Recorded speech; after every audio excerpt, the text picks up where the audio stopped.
qui est prodigieux,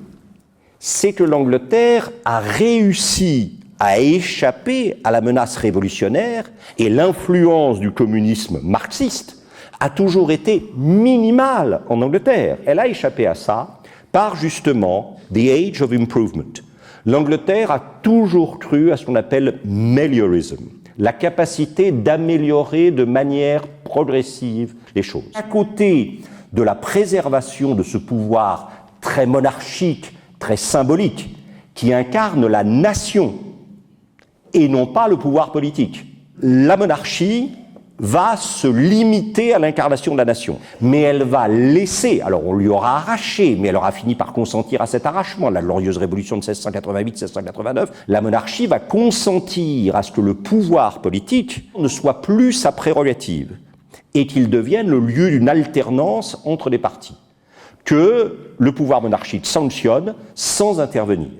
Et alors la grandeur de ce, c'est que effectivement, ici vous avez ce qu'on appelle des Whigs, ceux qui sont opposés à la suprématie du pouvoir royal, et vous avez ici à gauche des Earl Grey, le comte de Grey, qui est Premier ministre, et qui va déléguer à un de ses successeurs à Downing Street, Lord John Russell, à droite, qui va déléguer la mission de conduire au Parlement le vote de la première loi de l'extension du droit de vote en Angleterre en 1832. L'extension majeure de la franchise électorale, c'est 1867, où vous avez un Premier ministre qui est aussi à la Chambre des Lords, qui est the Earl of Derby, le comte de Derby, et quand le système électoral, qui ne peut être que bipartiste en Angleterre,